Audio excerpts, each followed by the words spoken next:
You're looking at Unrendered on IKTV. Of course, you can now tweet us at iConcepts. My guest is Daniel Cummings, and we're into our final segment. Mr. Cummings, we went out on a shocking note there. the notion that the ULP election tool, as you put it, and I'm sure they think so as well, will indeed shock them when they realize that it's not going to be an election tool. In fact, it's not going to be a weapon at all. That's what I heard you say. Yes, well, it's going to be a weapon, but it's going to be formed against them. Okay. It's going to be formed against them. Because they have demonstrated gross incompetence from start to finish in this project. And you see, when you criticize a project, people label you as being against the airport. I mean, I've never mentioned this simple thing, but it's something that people need to be aware of. You're undertaking a project of that scale that involves the hewing down of about 3 mountains and the filling up of similar valleys and crossing a river under the airport. It is a mammoth project. And so on. Yes. It is a huge engineering and economic project. Now, given all of that, you're going to start the project off by bringing in second and third hand heavy equipment. At best, you get the top quality equipment. But isn't that what they got they from the brought coalition? In second and no. Yes, they went outside of that. Yeah, and they bought money. Good money for second-hand equipment. Yes. Which equipment failed rapidly. Yes. So you're saying this project was done with a lot of inefficiencies. That is a nonsensical decision. You know, I mean, sometimes when I speak like this, people forget that as a manager of CWSA and as an engineer, I have been involved in very many projects, huge projects, all executed in-house by the CWSA. We've had an excellent team of professional people, and we've always completed our projects in-house, within time, within budget. Yes. It's a tremendous record. But it isn't by accident. It's very careful planning and non-political decisions. Here is what the ULP is going to say, and Dr. Gonzalez in particular. The NDP, for 17 years, could not deliver an international airport. And the ULP would have done it. The point is that it's a significant achievement. He has scored what he thinks is a political victory. The question he's not answering, one, at what cost? That's where he's going to. At what time? That's where he's going to hit the ball over the park, because it's going to be minimal cost compared to what was delivered. That's one of the things he is. Excuse me? That's one of the things he's grandstanding on. Did I hear you say minimal cost? Relatively minimal, based on the scope of the project. We would have gotten an international airport. Could you tell me? Yes. What is the loan portfolio of this project to date? What is the loan portfolio? No, but I hear you say it's minimal. I'm saying what Dr. Gonzalez would say. What is the loan portfolio? Now you know, that statement reinforces in my mind what people are saying about you. Because there is by no stretch of the imagination, can you say that the loan component of that project is minimal. You realize he just passed in Parliament $208 million? Yes. The most of it is loans? Yes. Before that, you know what loans we have to the NIS and to a bank here and to the Alba Bank? You know that project is mainly loans? So don't say minimal. You see, these are the facts that people need to face. What will the airport, as a total project, be worth when it's finished? What would be the value? So much depends. What would be the value? You know, if you compare that with an Otley Hall, for example. Wait a minute. What would be the value? Wait a minute. Airport? You see, so much depends. And this is why ULP is getting into so much trouble, because they're not listening. If people ask about the wind studies and the possible need for another airport, runway. Yes. If people ask about a number of technical issues, these questions are asked to make sure that we know what we're doing up front, and when the project is finished, it is viable.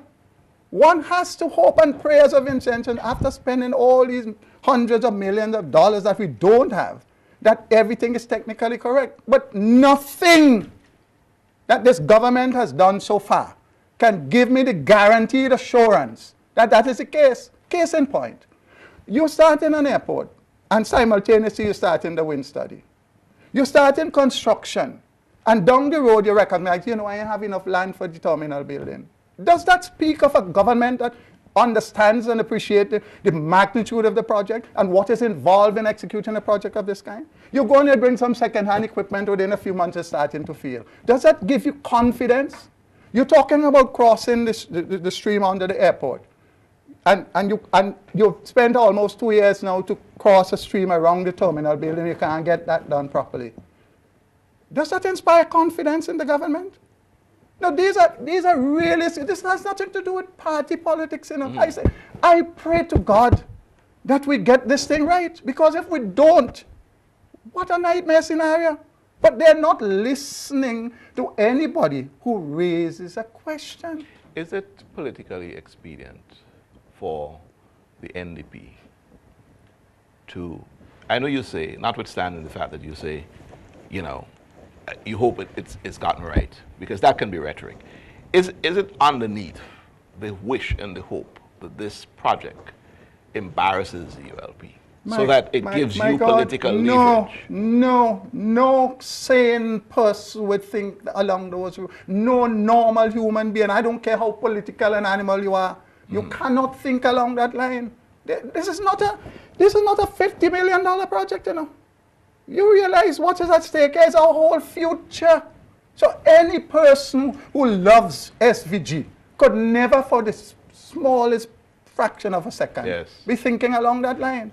You cannot do it. Now, Mr. Cummings. And that is what makes the ULP's rhetoric so disgustingly sickening.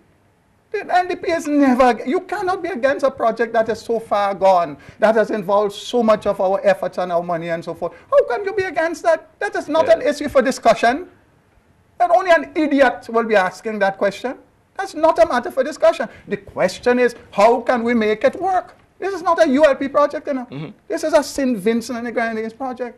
And too often people miss that point, and they allow the rhetoric of the ULP to take the lead. NDP against the airport. NDP will have to be a bunch of nincompoops. So you're not against the airport? Why should I Mr. Cummings, now twice in this program, and it's an issue that I'm going to bring up now before we run out of time in the fourth segment. Twice in this program, you've alluded to the fact that me being the host, you can see why people think that I am pro-ULP. It is not just me, it is the whole IKTV, because it has been said that, one, we sabotaged the leader of the opposition. He himself said that, right? That we sabotaged him. Well, I think it's a fair comment. The results speak of that. Yes. Yeah. It would appear so. Yeah. Of what benefit would it be to IKTV to sabotage the opposition? Where's the benefit there? No. I don't think I think you have to give our leader more credit. I don't think you're suggesting I'm trying to. No, I don't think you're suggesting that. I think where IKTV He wasn't just suggesting it. He said we did it. Yeah, but where IKTV So it wasn't a suggestion. He said we did it. Where IKTV went wrong is in the follow-up. If you had done that to Dr. Ralph Gonsalves, call him here, tape the program, and while his program is being viewed, Mr. Eustace's program cuts in and takes over. I mean, you know, if you had done that to Dr. Ralph Gonsalves, he would not have said that you're for the NDP. He would have used some choice words that I can't use on this program. I'll have you know, and this was explained to Mr. Eustace. I personally called the day when that happened. I didn't get to speak to him. I got to speak to his daughter. I subsequently spoke to him about it. I also apologized to Dr. Gonsalves because he was inserted in a program that was being run with the opposition leader. You're going to make me laugh. Why on earth? Why you apologize to him? Because why do you think that him being inserted in a program of which it's Mr. Eustace being interviewed. Why do you think that that is going to be of an advantage to Dr. Gonsalves and not to Mr. Eustace? Well, to begin with. Why? Well, to begin with, it made a mockery of Mr. Eustace's Well, presentation. why not? Why did it make a mockery of Dr. Gonsalves? You're taking bits and pieces of what he said. Now, I mean, let's be fair and honest about this. If you're showing a program in the context of St. Vincent and Grenadines politics, you're showing a program bringing the leader of the opposition. Yes. And at some stage in the program, out goes Mr. Eustace, in comes... So who does that? No. Who does that benefit? Don't you understand the party politics of that? Don't you get that? No, because I've never heard the ULP jump up and sing and dance. Wait, man, you live in this country and you don't see the politics of that? Because I can't see who it benefits. You've got to be kidding me. Honestly, you've got to be. You can't see the political fallout of that. So, okay, all that says, look, we don't want to hear you at Eustace anymore. Let's bring Dr. Ralph Gonsalves. Oh, that is the political. That's what the program says. I see. In the context of the politics of St. Vincent and And you're saying. But what you're saying to me now, since you never saw that, then clearly you didn't understand the level of the recompense you needed to do to the honorable leader. And that being what?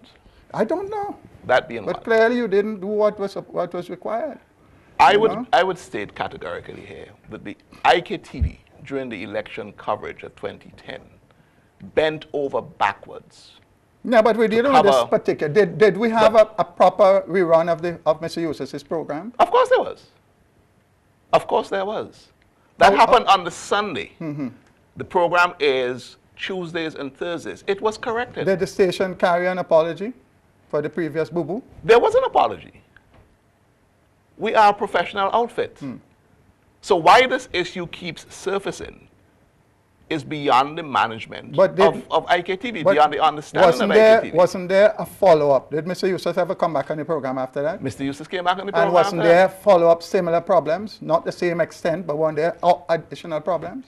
But there have been problems with many other people. But you see, with respect, having made such a gaffe in the initial program, you're trying to make up, and you come back and you go back into the same thing. What does that say to me as a human being? I would say that the NDP, for some reason, what does that say to me? Paranoid about IKTV's level of fairness. And that is what I would say. And that is why you sit and accuse me of being a ULP. I had to take the opportunity of this program to put that straight. Hold my brother. I have never accused you of being ULP. You see, this is the thing, people take words out of. I said, from what I hear from the people, that's the perception. And I said, there's one instance in something you said there that I said, I can see, I said, I can see why they think that way.